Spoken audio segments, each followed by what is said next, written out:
Welcome everyone to Tata Steel Chess 2025 in Wijk, Netherlands. I'm inside the iconic playing hall here, De Morian in Wijk, and I can't believe that I'm here. Just have a look at this and have a look at this beautiful playing hall. This is where the challengers play, these 7 boards here, and this is where the masters play on this side.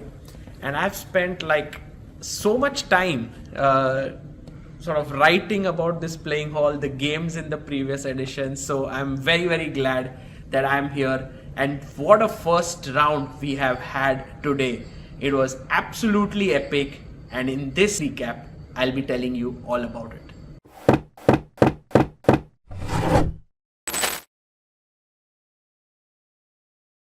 Let's begin with the game of the day. It happened between the world champion and Anish Giri.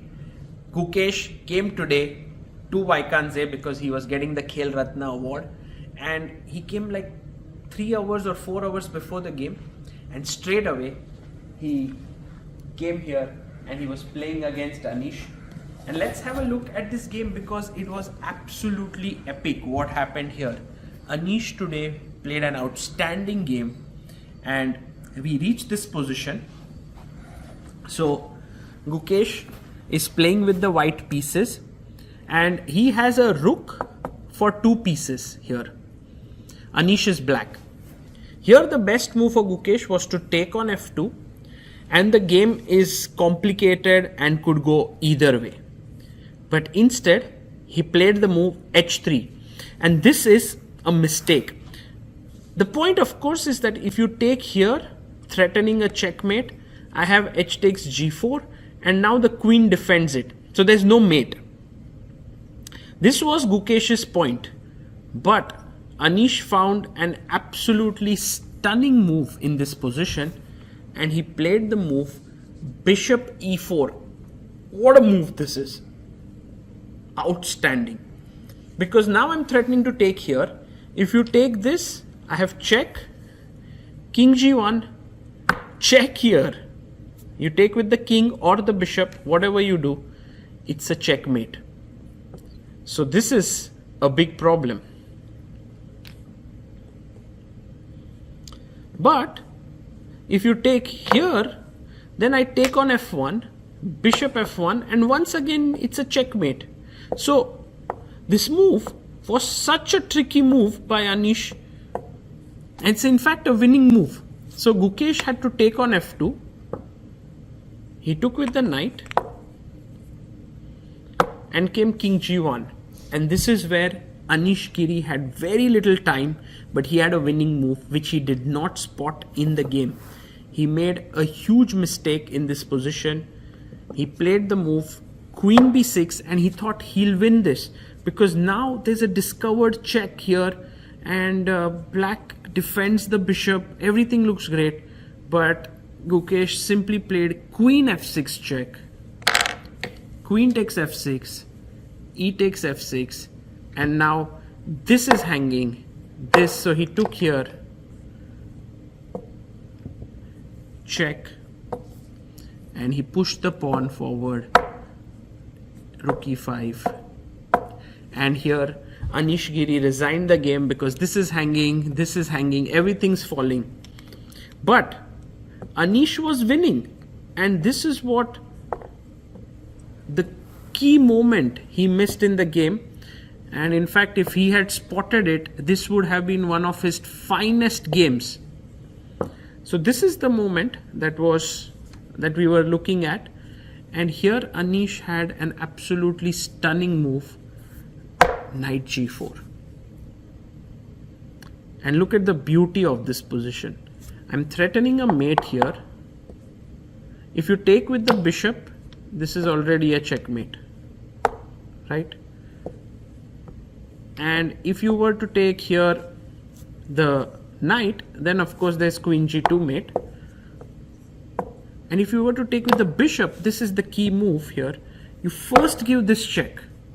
King f1, there's mate, so you go king h1 and now a check, and again it's a mate. So knight g4 would have been such a powerful move and Anish would have won a brilliant game.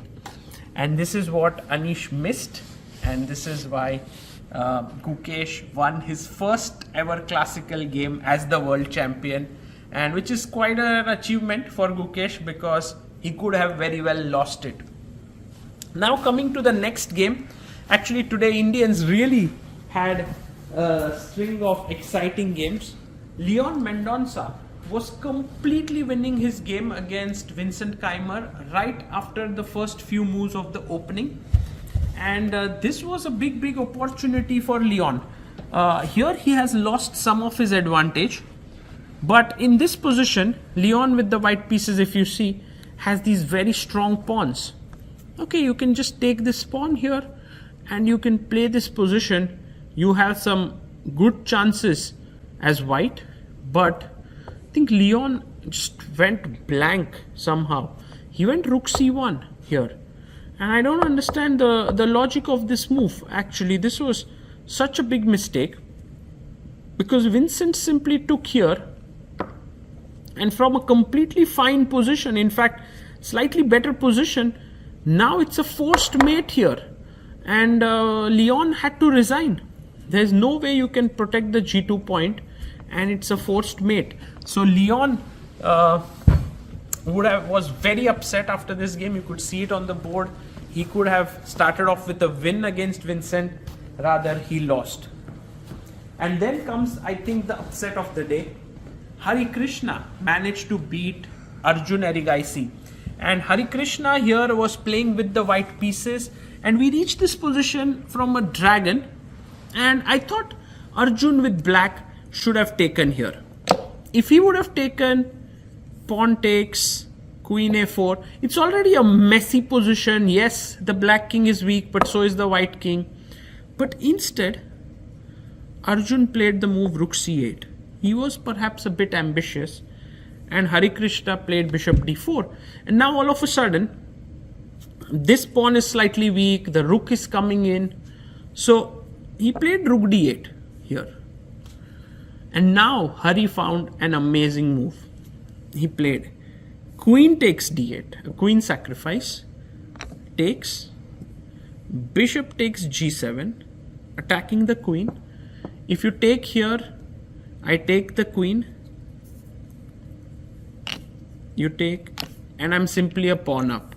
And this would be a nightmare to defend against Harikrishna. So Arjun was, I think, right when he decided to move his queen, and after takes I think he played queen e8, and after takes he played e3, fe, king f8, and rook e1. And this position is still maybe holdable for black, but Harikrishna is such a good endgame player. He slowly started to grind here, he improved the position, he went here, he then pushed his pawn forward and slowly and steadily managed to beat Arjun completely. And in this game, one could feel that Arjun did not get any chance to play. So, 3 decisive games, 3 leaders, Gukesh, Vincent and Hari. Do you see the common pattern here? They all worked together for the World Championship match and they are leading right now. We have Arjun who has lost, Anish who has lost, and Leon who has lost. Rest of the games ended in draws. And in the Challengers, Divya lost her game to Nodirbek Yakkuboev, but Vaishali managed to win her game against Faustino Oro, the youngster, the 11-year-old Argentine. And here is a very interesting moment because Vaishali sacrificed a piece out of the opening and she has like a very nice position overall. And here f5 was played. And in this position, I think queen g2 is what Faustino should have done, but he went queen f3. And now Vaishali played this very nice move, bishop c3. In fact, well, it looks nice. The move queen c4 was much better and winning, but bishop c3 was played. And Faustino took here. I take c2. Took here. And now the problem is, if you move the knight, the rook is hanging. If you move the rook, the knight is hanging. And he played knight d4, which was a mistake, because after bishop c1, black is completely winning, d2, d1, and Vaishali went on to win. But there was a very nice moment where she could have taken here. And this was the moment which was missed, I believe, because after take on c1 comes the move knight takes pawn. And if you take the knight, there is rook b7. Otherwise, this is hanging here. And this would have been a great chance for Vaishali, for Faustino. But instead, he went knight d4. And he went on to lose the game because Vaishali simply took here the rook. Sorry.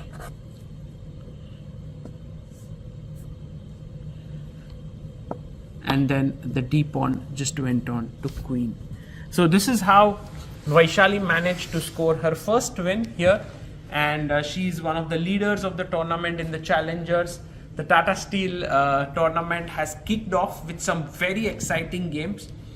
You can see that this is the place where the viewers can come and stand and look at the games. There's a small sort of a plastic barrier so that the sound and all is minimized, and on the other side is the amateur section. Now if you want to come and watch these games, there's no entry fee. You can come here. You have to register beforehand. I'm going to put the link in the description for you to register so that you can come and watch. Please do make sure that you come here, after all, to watch all of these amazing players in action, in live. Right in front of you is not something you get to see every day. So please do come.